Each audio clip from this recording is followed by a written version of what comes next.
I was 18 years old when I got married.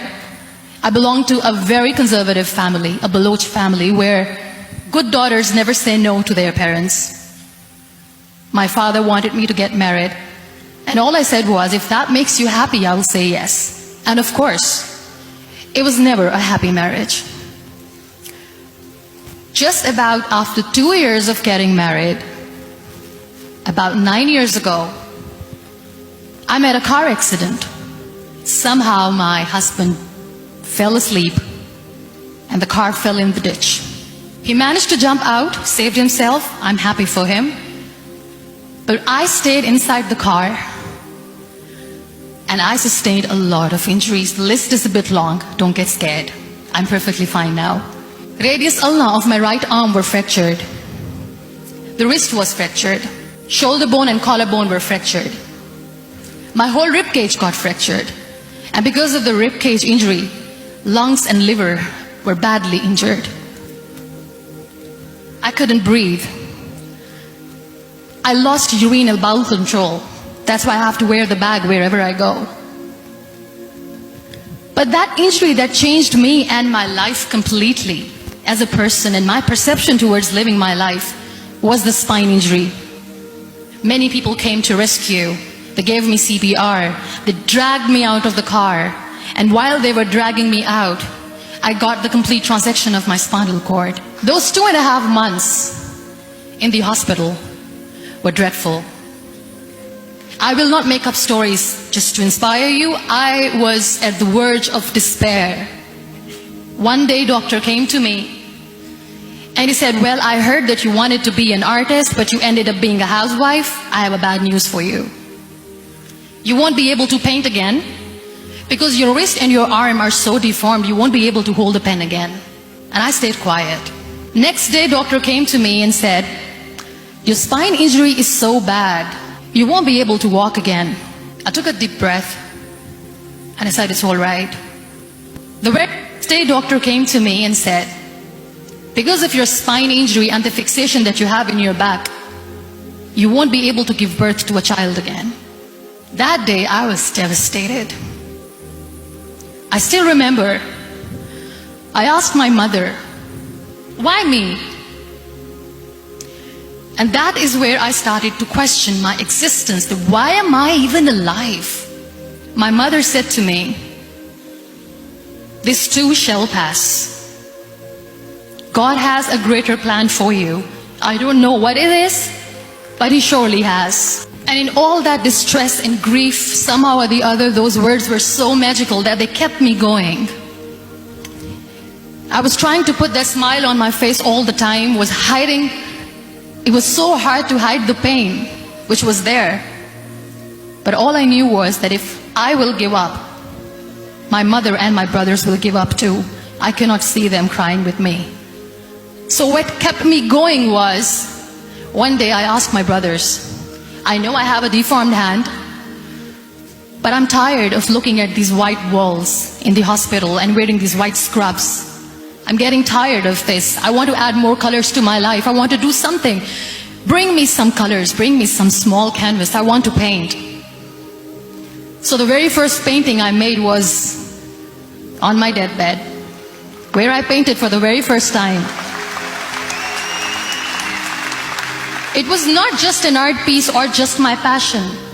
It was my therapy. What an amazing therapy it was. Without uttering a single word, I could paint my heart out. I could share my story. People used to come and say, what lovely painting. So much color. Nobody could see the grief in it. Only I could. And that day I decided that I'm going to live life for myself. I am not going to be that perfect person for someone. I am just going to take this moment and I will make it perfect for myself. And you know how it all began? That day I decided that I'm going to fight my fears. We all have fears. Fear of unknown, fear of known, fear of losing people, fear of losing health, money. We want to excel in career, we want to become famous, we want to get money. We are scared all the time. So I wrote down one by one all those fears, and I decided that I'm going to overcome these fears one at a time. You know what was my biggest fear? Divorce. I couldn't stand this word. I was trying to cling on to this person who didn't want me anymore, but I said no. I have to make it work. But the day I decided that this is nothing but my fear, I liberated myself by setting him free. And I made myself emotionally so strong that the day I got the news that he's getting married, I sent him a text that I'm so happy for you and I wish you all the best. And he knows that I pray for him today.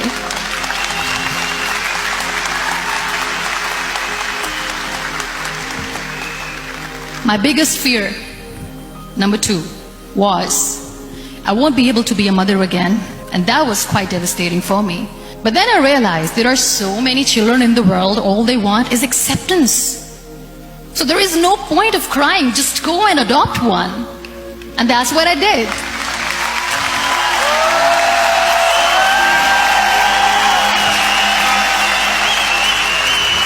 I gave my name in different organizations, different orphanages, and I waited patiently. 2 years later, I got this call from a very small city in Pakistan. I got a call and they said, "Are you Muniba Mazari? There is a baby boy and would you like to adopt?" And when I say yes, I could literally feel the labor pain. I said, yes, I am going to adopt him. I am coming to take him home.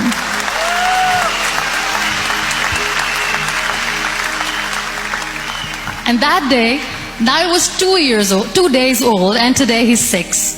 You know, when you end up being on the wheelchair, what's the most painful thing? That's another fear that people on the wheelchair or the people who are differently abled have in their hearts, but they never share. I'll share that with you. The lack of acceptance. People think that they will not be accepted by the people because we, in the world of perfect people, are imperfects. So I decided that instead of starting an NGO for disability awareness, which I know will not help anyone, I started to appear more in public. I started to paint. I always wanted to. I've done a lot of exhibitions. I'm Pakistan's first wheelchair-bound artist. I've done a lot of modeling campaigns, different campaigns for brands like Tony and Guy. I decided that I'm going to join the national TV of Pakistan as an anchor person. I became the National Goodwill Ambassador for UN Women Pakistan, and now I speak for the rights of women, children.